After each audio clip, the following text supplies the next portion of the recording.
Hello, everybody. I thought some of you might want to listen to the story Frozen, Phantoms of Arendelle. So I'm going to read this as a chapter book. So we'll read, see there's a lot of chapters.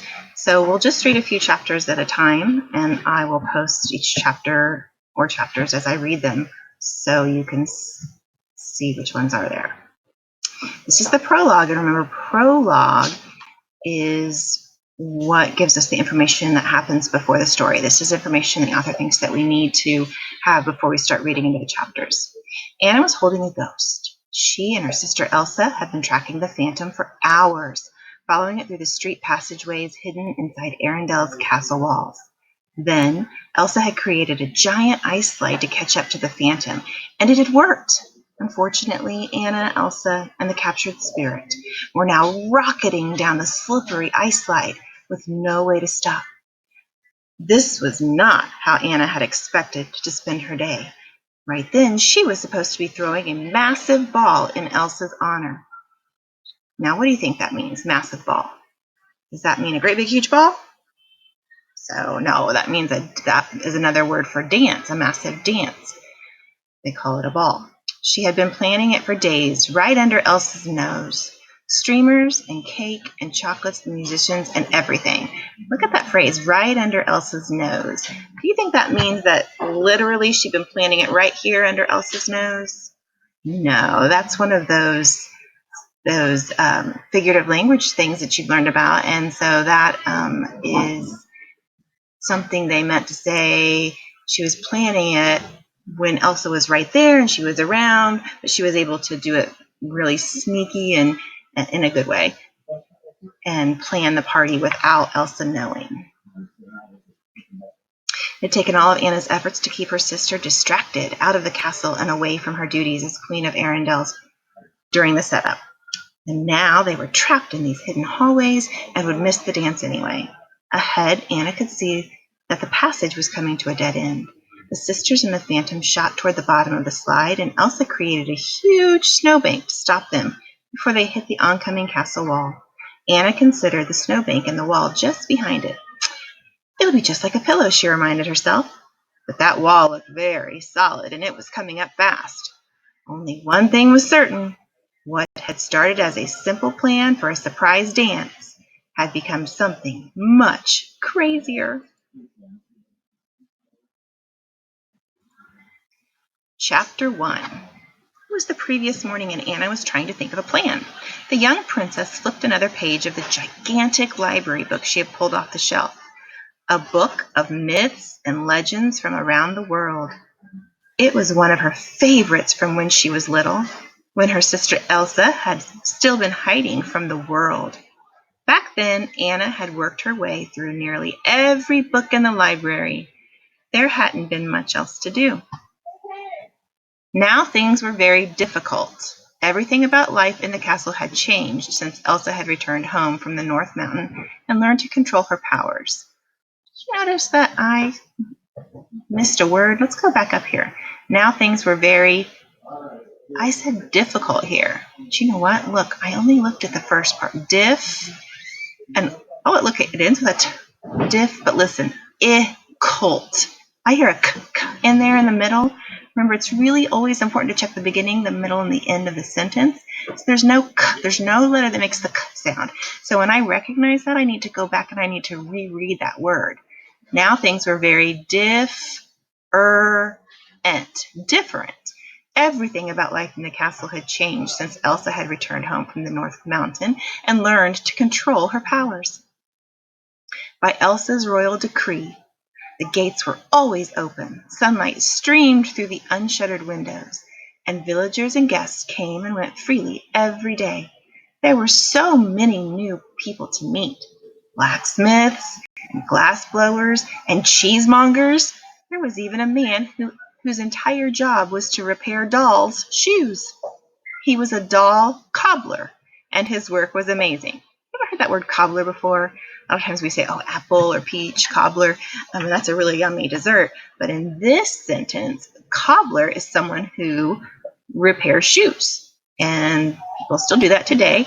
Probably not a doll cobbler, but there are people who if you take your shoes, maybe you have girls, you may have a high heel and they have broken, you can take it, and a cobbler will fix those shoes for you. So cobbler means the job is someone that fixes shoes. Everything was great, but Anna sometimes found herself thinking about all the things her sister had missed out on while she was locked away.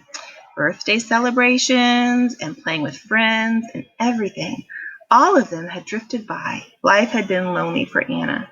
But for Elsa, it had been so much more difficult. Oh, look, there's the word difficult, and there's the word different. Can you see that they look a lot alike? But there's just that small part in the middle that we really have to pay attention to. And Anna knew how much happier her sister was now.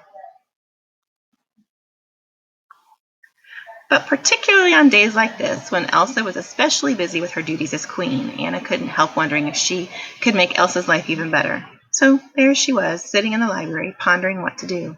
What would be a great way to properly welcome her sister back to a world of open doors? Anna turned another page of the book. This story was about a gigantic, spell-casting octopus monster. What kind of spells a gigantic octopus monster would cast wasn't clear. It didn't matter. She always skipped ahead so she could read her favorite section. Do you guys ever do that? Do you ever skip ahead so you could read? The tale of a giant boar that could transform into shadow. He guided his princess bravely through the land of giants, keeping her safe from discovery by her enemies.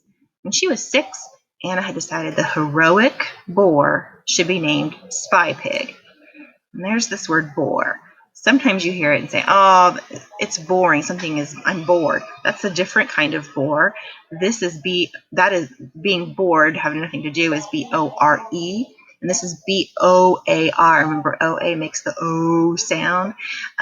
Boar. And that is like a large pig. It's a kind of animal. So that's why they're calling him Spy Pig.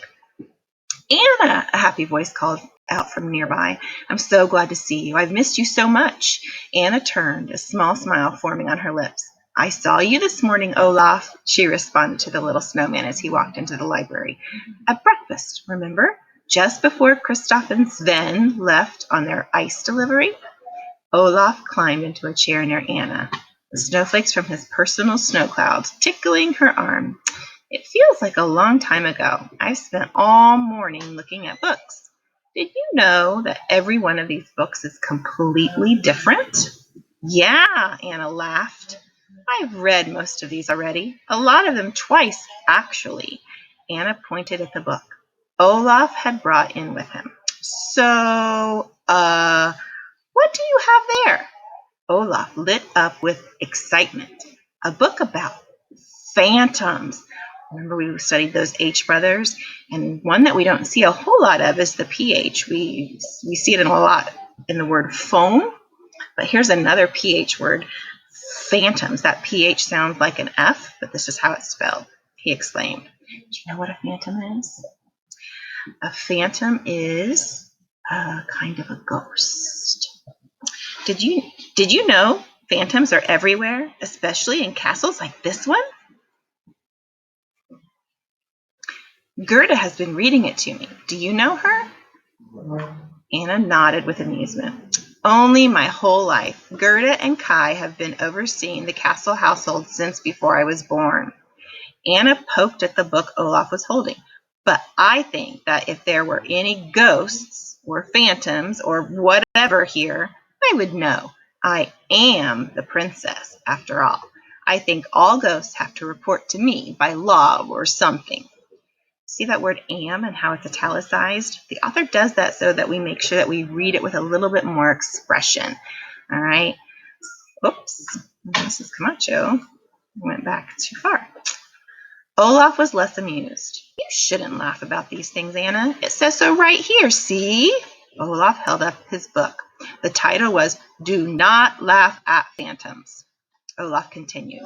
From what Gerda read to me, phantoms are invisible and they can't talk to anyone unless that person talks to them first. And even then, they have to be reminded of what their mortal life was before they became spirits.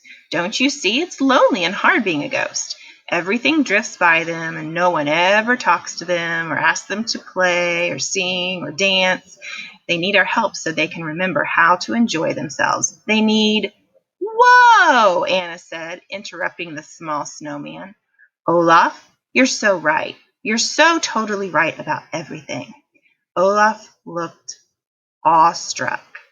What do you think awestruck means? So being in awe, A-W-E, of something means just thinking it's wonderful, it's great, it's awesome, is where you might have heard that before. And awestruck means he just was amazed. I knew it! I knew the phantoms are real. But Anna was already running out of the library. She would make sure that Elsa never again felt like things were drifting by her, and she knew just how to do it. She had a great plan, the best of plans. First, she would need a pig. Okay, so we're going to stop there for right now, and chapter 2 will be another post on the YouTube channel that I will put up for you.